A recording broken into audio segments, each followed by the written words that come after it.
let's roll the clock back 11 years. And I was sat here at St George's Park. If I'm not in your team starting 11 for tomorrow, would you have a conversation with me? I would talk for quite a long period with pretty much everybody in the group, because I'm always curious what's going on in their lives. So, everybody is a human being that has family, that has other things going on, maybe chance of changing clubs for some of our players, but more to get a feel of where are they with everything. There's a balance for me as an international manager of not interfering with what's going on at the club. He's probably getting millions of messages saying well done, so I don't need to send him a message in those moments. It's more important when things aren't going well, when the messages dry up and you're trying to find out, okay, is there something we can help with, firstly, but also maybe just to talk things through and have a chat with somebody that is pretty neutral. I'm not involved at the club, so it might be something I can help them with or something we've spotted in their game that they can improve. So again, that's how I like to work. It's a balance of those things, really. Do you feel the pressure as England manager? Well, it has its moments. You're talking about a team that maybe, the big tournaments, 25 million people plus are watching. Every media outlet is discussing the team in those moments. Whenever you name a squad or you pick a team, there's immediately a debate about that decision before you've even kicked a ball, So it's easy to become distracted and affected in your thinking. The beauty of having done it for a bit longer is you're more confident in what you're doing and in the role. Secondly, you accept that, okay, we're going to pick a squad, there's going to be this furore for 36 hours, and then the story's going to move on. So I don't bother reading stuff, I don't bother listening to stuff, because you kind of know what the story is going to be. People are going to write stories about the people you leave out. That's how news works. We have so many talented players in England, in schools, in academies, at grassroots level, yet so many of them not making it pro. Why is that? There's always a lot of talent, and then there's talent that can go to the next step. So there's the natural ability, and then there's a lot of ways along the journey that things can go wrong. So it could be injury, could be personal issues, could be physical. You're a really good player, but you're not quick enough maybe to be the real elite. And those talent pathways are tough. There is a lot of dropouts along the way. Not everybody is necessarily motivated to get right to the very top, has the support system to get right to the very top. You do lose people in talent programs, and that's really, really tough for them, because very often they've had a lot of their childhood working towards that dream. That dream's taken away at a moment where it's hard to go and do something else. It's a natural sort of pyramid. When I was playing, if you were one of the better players in England or in the UK, you got into the Premier League. Now you've got to compete with players from all around the world. So what are we, 20 teams, 11 start every week, so 220 players, and they could be from South America, Africa, Asia. The level is harder, and the same for coaches. We've got the best coaches in the world. To get a job in the Premier League is really, really tough. There's only a certain amount of numbers, as you mentioned, that can go on to play in the Premier League and can play in the Championship and League One and so on. However, the statistics are still at large. There's 99.5% of players who are inside academies who are then not making it pro. As England manager, when you're watching a young player, what is it that you're looking for? Is there certain attributes within that young player that you're specifically looking at? Talent is pretty obvious. So any of us could go and watch a game and see a really skillful player, and I'm sure whoever spotted Lionel Messi at 13, 14 didn't need to be a genius to see what he could do. But then what are we looking for? Well, really it's the mentality. The thing that makes the difference is the drive. It's the constant desire to get better, the ability to deal with mistakes and deal with things going wrong, but also to be able to deal with success. Some people get to a certain level and they're then comfortable, and some of the drive that got them there is gone.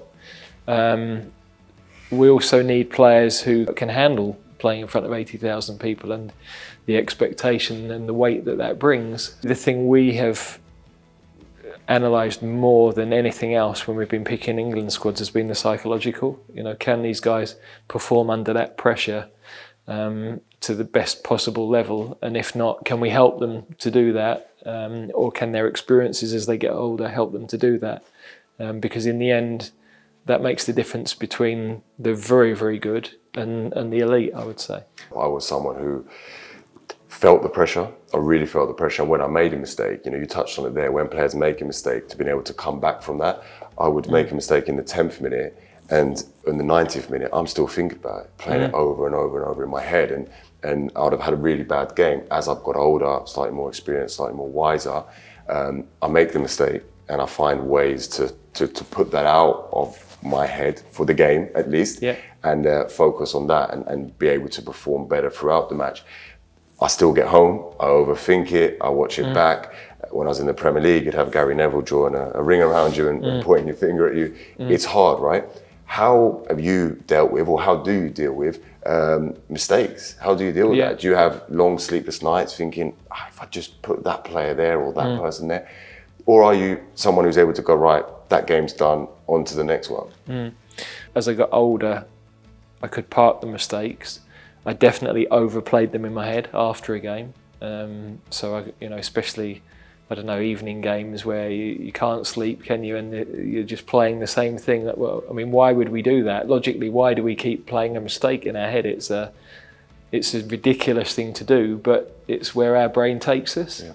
So to be able to have methods or breathing exercises or ways of focusing on something else to put those things out of your head, I think is really helpful for a player. It's why tennis players, after before every serve, go through that routine of getting centered and getting focused, and we think they're just fiddling around and throwing balls back but they're basically putting the last point behind them and focusing on the next. And I don't think in football we've always dealt with those things really well. We haven't embraced psychology as well as we might have done. It's methods of putting those sorts of things behind us. So age has probably helped with that for me.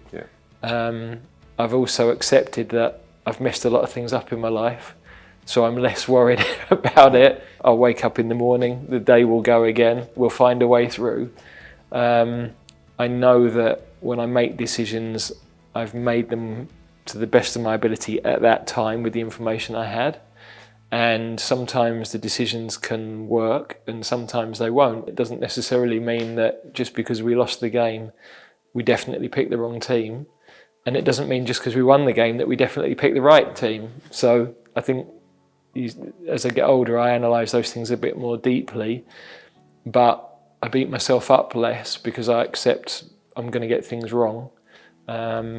And the key is to make more good decisions than bad, I suppose. So for me, acceptance that's what changed my life.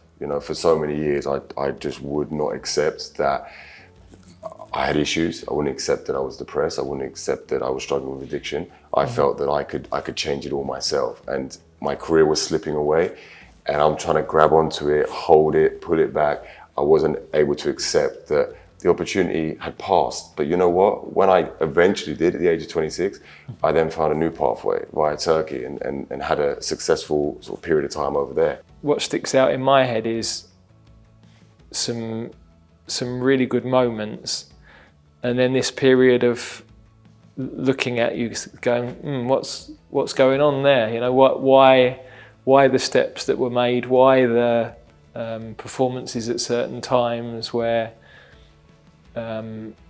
inconsistencies and things that you weren't expecting, knowing the level of player I'd seen you at certain other times. And to me, it's just a reminder that all the things that you were obviously dealing with, which I now am aware of, whenever people are watching football or as a coach dealing with players, there's a human being in here that you have to get to know really well, or as well as you possibly can, or as well as you're prepared to let me get to know you, because Not, you probably weren't ready to open up to perhaps to all of your coaches.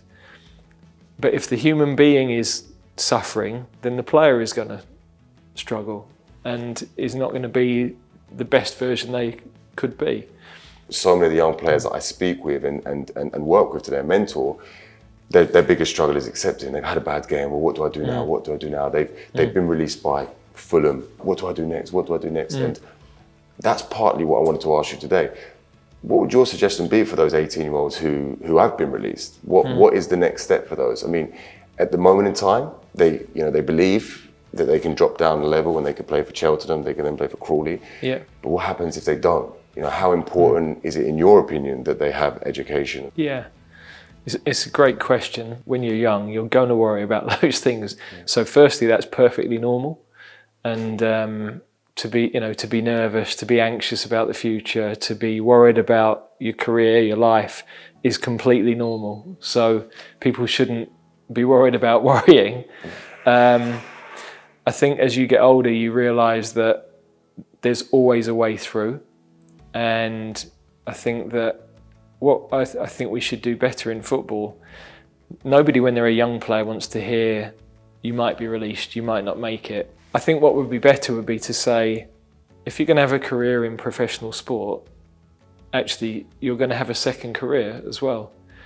That might be when you're 19, that might be when you're 36, because the reality is you can't play forever and you need to be able to do something with the rest of your life. Even if you're financially in a great place, you need a reason to get out of bed, you need something to motivate you, you need a routine, you need something to drive you. So I think we should talk more about, okay, there's going to be a second stage of your life here at some point. How can you prepare yourself as well as possible for that? And some of the skills that you learn through football, teamwork, leadership, communication, recovering from defeat, actually put you in a really good place for another world, business, whatever it might be. Because you don't have to stay in football. There's a big world out there with lots of opportunity. So you might have more skills that people find attractive than you might think.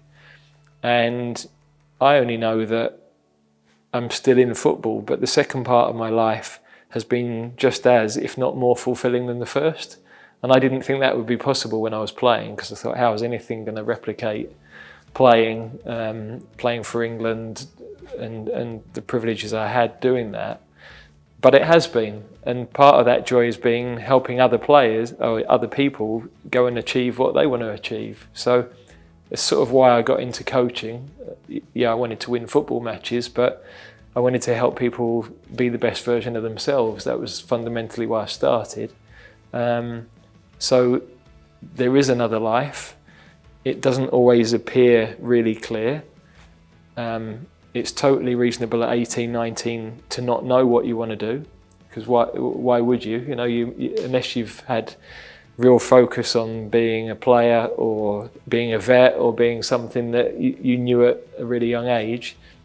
There's this, I don't know what the percentages would be, but a high percentages of kids out there wouldn't know what they want to do. But eventually you'll find something, and if you can find something you love and then really commit to it, then you can go and you'll kick on again. But it is hard, that recovery from that feeling of rejection and you feel that you've failed. You have a lot of strength and resilience from going through those experiences that you might not realise at the time. For me, the most interesting part, thinking about watching you play, I didn't have any idea that you were having to deal with the things you were. But I played with Tony Adams, who, I can remember him hitting that moment where he decided he had to go and deal with things in his own life. And I couldn't be prouder of what he's done. So the same would apply to you, to face those difficulties and to be able to make a difference with what you're doing now is hugely important. It's a lot of the work that I put in at Behind the White Lines is to make sure that other people don't suffer alone, because during that period of my career where I was completely lost, I felt alone, really alone. And a lot of the work I do today is to ensure that others don't feel the same. And I think people just assume, players train, they play, they go home, they get paid a fortune, and they should all be able to crack on. Very few people understand all of the other bits that are going on and how it affects you as a player. So if I'm talking to young coaches about young players, what would be the bit of advice I would give them? Well, remember they're a human being, and when you're watching a performance, let's not just rip the performance to pieces and look at the behaviours, and let's think a little bit more about why some of that might be happening. We've got to be there to support lads through those difficult times. So I think that's a really good way to end what's been a great interview. Thank you very much for your time, and wish you all the best. Thank you. Okay, thank you. Good to see you.